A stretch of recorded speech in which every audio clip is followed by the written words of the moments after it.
Hello everyone, we are sketching this scene today, a lovely little sort of village feeling scene. Um, and we're trying a slightly different process where we add a quick pencil sketch, we add some loose colours, loose watercolours, and then we bring a whole lot of structure and shape just using a fountain pen and some normal fountain pen ink. You could also use a biro or a gel pen, anything where the ink washes so the ink is not water fast. So let's have a little go, let's have a little play. The reference will come up here and there's a link in the description, and let's have some fun sketching.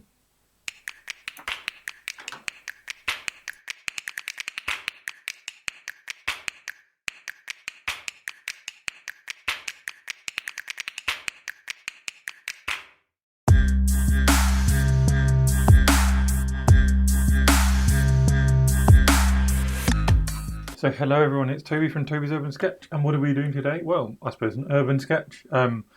This scene in particular, I've painted this one a couple of times before. This one's a slightly different angle and a slightly different feel of the day, and we could do a huge amount with the same scene.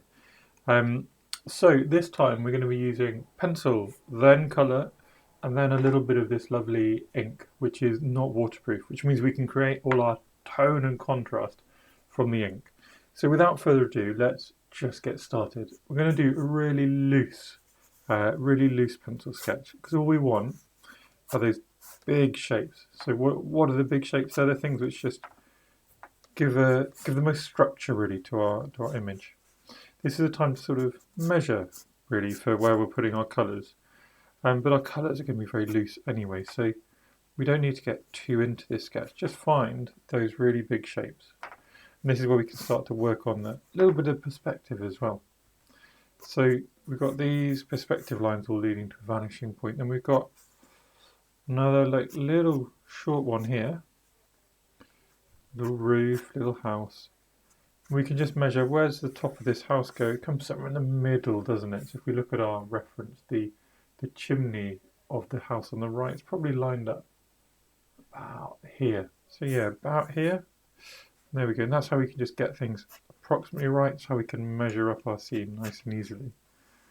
The same with the bottom of our buildings, about here, relative to the bottom of this building. Just by doing some simple things like that, we can get our scene sort of intact nice and quickly. And there we go. So I think that's all we need to do. I'm going to ignore that to let sign. I don't think that necessarily adds too much to what I feel about this scene. So this, for reference, is the sort of road just off the market where I live, the market square.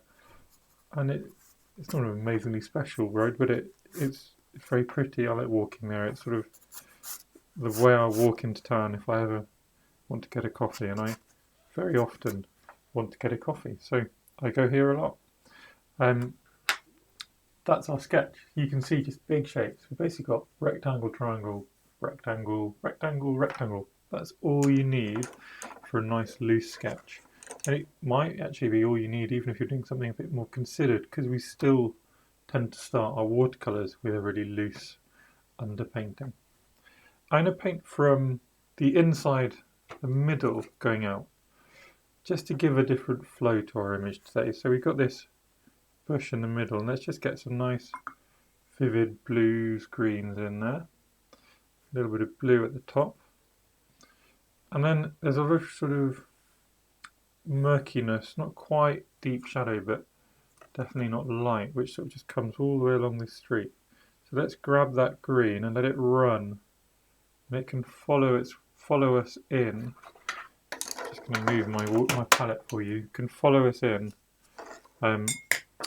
to some moon glow, which is what I'm adding as our almost shadow. Remember, a lot of our tone is going to come from the point that we add our ink. So we can just, for now, focus more on just getting some lovely colours, lights, shapes and textures. What do I mean by textures? I mean the way the paint interacts, the way we can create little cauliflowers, we can do little splashes in, and all these things add a bit of just interest underneath the line work that we're going to add. Just going to do a little mix here. So let's add some Van Dyke brown in so that we can pull out the top of these roofs as being different from this sort of murky shadow colour. It's also got a different texture to the paint I was using, so Van Dyke brown's a lot flatter, say, than Moonglow. And what else have we got? We've got a lovely sort of reddy orange, haven't we? So if I just take, I've got transparent pyrrole orange here, but if I muddy that up, you end up with quite a nice brick colour. So we can just use that.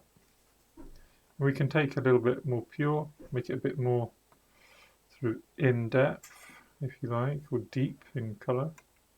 And then we can come down with a bit more of our murky colours here. And across here. You'll be able to see, and I'm sure you're questioning my sanity if I've not mentioned it yet, but I have, of course, edited out those cars. You can add them in if you like. I often don't, and I often do. I think for this scene, they're quite a funny position and perspective. They don't add to the photo, and I don't really believe that they would add very much to the sketch either. So that's why I've chosen not to sketch them in. Got these houses here, and just trying to make sure that they've got a little bit of colour, but also that colour's melding and moving around, but also that it's not taking over the image. And then into the sky, I think we'll go with a little bit of blue, just really light blue, really, really gentle. And again, just get it overlapping and moving around a bit. You want this kind of flowing colour, and it looks like a bit of a mess at the moment, doesn't it? Let's be honest. But it's amazing what will happen if you have a little bit of faith, when it comes to adding a bit of structure, and the structure is going to come with our pen. For now, we're just creating nice textures. We could do some more fun things. So why don't we drop in a bit more of our watery blue, a little bit of our Moonglow. And you see how there's so much water there? Why don't we just move it around like this? So we can now just get some real flow on our image. Just tap and move. And just creating a bit of chaos. Lots of movement, lots of chaos, which we can sort of wrap up again shortly. Want a little bit more warmth, I think, just in a couple of places. This orange is, I think, a really beautiful colour if you use it right, if you don't overdo it. And we can take clues from the back. You see there's some red brick houses here. There's a little bit of red in here, and we can just take those cues. A little bit of warmth, for example, on this driveway, and we can run with them and just make it our own. Tiny bit more depth of colour in a couple of places, I think. Perhaps a little bit more texture on here. And that's probably enough. That's probably our colours done. You can still see that shape, can't you? And having those pencil lines lets you just guide that shape really easily. But it's also not overwhelming. There's certainly not too much detail, and that gives us so much flexibility when we add our pen. So it's going to give this a quick dry, and then we will move on. So there we are, pretty much dry. And as you can see, when things dry, everything in watercolours becomes a lot more subtle. So where we had a bit of madness before, okay, we've still got a bit of madness, but it's not as intense, is it? And you can very much see this house taking shape and this taking shape, and some sort of fluid shadows and shape in the middle as well. So let's now start building up the structure. And we've got our pencil lines, which is great, but what we're going to do is also use the watercolour. Where the watercolour's gone, we can take clues from that and decide to change a few bits just to make it fit the randomness we generated. Now I'm using brown ink. Now don't worry if you don't have brown ink. I just really like this ink. It's fun to experiment. I've got some pink ink I sometimes use as well. You may have seen in a couple of my videos. But you know, it's all about just having some kind of washable ink, even if that's a biro or a gel pen, which you can then move around with some water, because that's the effect we're going for. A bit of movement with the water. And just When we're talking about structure, we're just coming along and we're building these vertical lines in. And we can take it as a sort of architectural sketch, we can do it as a sort of continuous line sketch. I think with fountain pens often doing this kind of loose sort of linear sketching is really quite nice. And this is where we're taking cues from the colours, so I'm making these windows sort of fit the blobs. I did try and put the blobs where I thought windows would go, but then the blobs themselves have decided to move a bit. But that's fine, so we just slightly edit the image. That's what art's all about, is putting your own stamp on a scene. Not a photo, it's your own version. So we just decide what seems to make the most sense and what we want to get from it. And that's what I'm doing. So as an example, I've drawn these quite hard lines above where this watercolour's marauding around, and that might not be exactly what's in the image, but it really does seem to fit with the flow of what's happened on the page. Up here again, we'll just take our cues. Where should the top of this roof be? Well, it should be where our watercolours ended, so that's what I'm going to do, and I think that will work quite nicely. I haven't drawn in the chimneys, you'll see, but we'll add them in later, never fear. Start with one of these chimneys, of course, up here, and I'll do the end chimney here as well because it's a nice feature. But we're going to work out how much of this other detail we want after we've kind of solidified a few things elsewhere. Another window coming down here. You can see I'm just working with nice sort of quick strokes with the pen. Nothing overly clever, just progressively moving around. Sometimes when you're working a little bit wet on slightly wet paper, your pen might decide to give up the ghost. You can see that's what's happened there. But if I just twiddle my ink cartridge a little bit, we should be good to go again. So fingers crossed, and there you go. So suddenly we've got really rich ink again. Now I'm going to just get this pavement going along. And again, look, take some cues from where that colour's ended, and just suddenly you can use those little shapes as kind of textural additions. Especially even in here, we can suddenly create little tiles and stones out of these bubbles which have formed. And on this side as well. And now let's start building up some more detail over here. So let's get some of this structure on top. We've got these lovely little vertical columns, so we can bring those down, and that gives us a nice basis. Again, look, there's this really interesting shape, and I know there's rows of windows in the scene, but why don't we just turn it into one big window which encompasses this kind of cauliflower that we've managed to achieve. And down here, so we're having to vent a little bit because it's hidden behind the to let sign, but that's fine.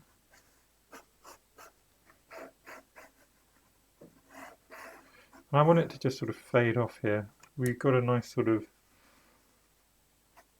symmetry where we've got decreasing colour, decreasing detail as we go out, and we just let our pen work sort of disappear at the top, at the bottom, at the sides, and that's quite a nice frame for this whole image.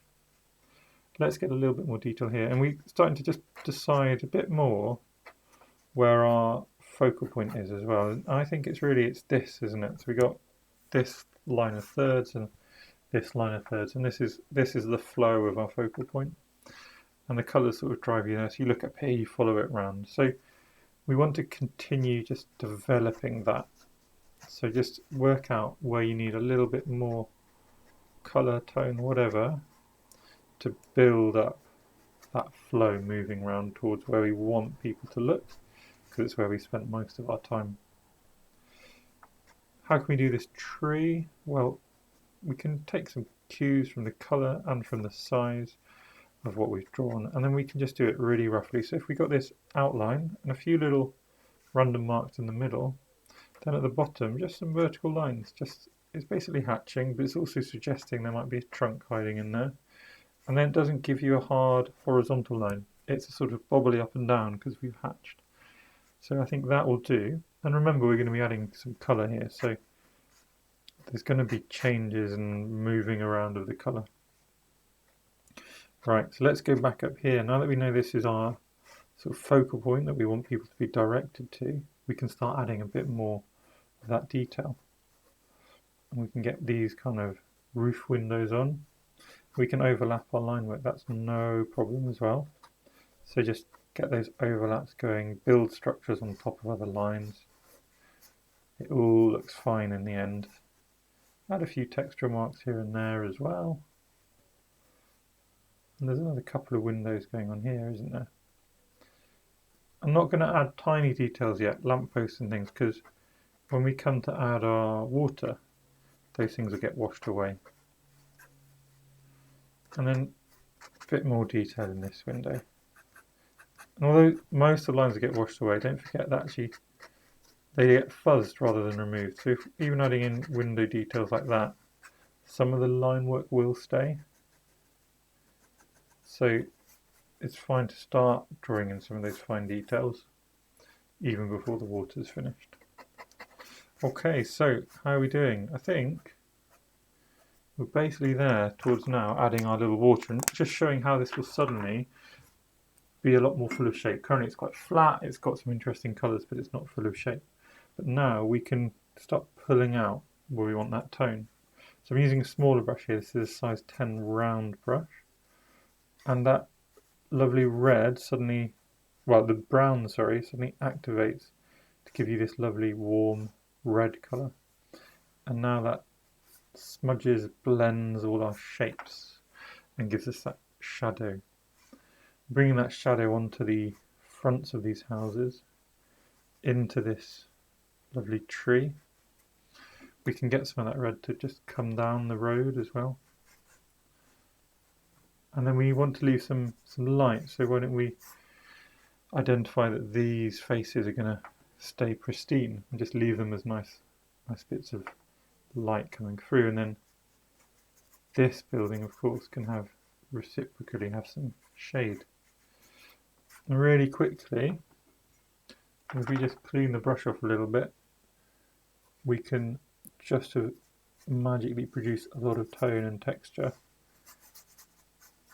just through simple wash of colour, or rather of ink. And it's got a huge amount more shape going on now. I'm going to let that dry one more time, and then we can add our sort of final details. There we are, pretty much dry. So let's get our pen back, and we can just reaffirm some of those. Again, we've lost a bit of structure, gained a whole lot of shape and tone, but lost a bit of structure.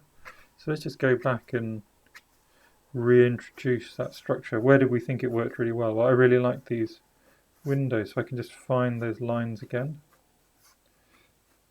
Same here. And then going back, we don't need that much structure in this area, but perhaps we can just introduce a little bit again. Here, definitely don't need much structure, but maybe just a little bit of real depth of colour by some extra hatching. Here, it's quite nice that it's softened, so let's leave it. But let's get this hard edge back between this foreground building and the one that we said was going to be a sort of more of a light and distant presence. If we wanted, we could repeat this process and keep adding the colour and the tone. Or we can just do it at one time. I'm just going to do it at one time today. But it's a lovely process to sort of layer as well. And then this is where we can add these details we don't want to wash away. So we've got these lampposts. Got a couple of little wires at the top, little TV aerials. And we have, let's invent some little wires going across as well. And there we go, I think that is my quick sketch done. A little bit of ink, loose colours, starting with pencil lines and just focusing on bringing it to life a little bit with warmth and tone. Hope you've enjoyed that. please do like, subscribe if you enjoy these videos, and leave a comment. What do you think? What would you have done differently? What do you enjoy from this? What perhaps might you try from this? And of course, as ever, have a good day and happy sketching.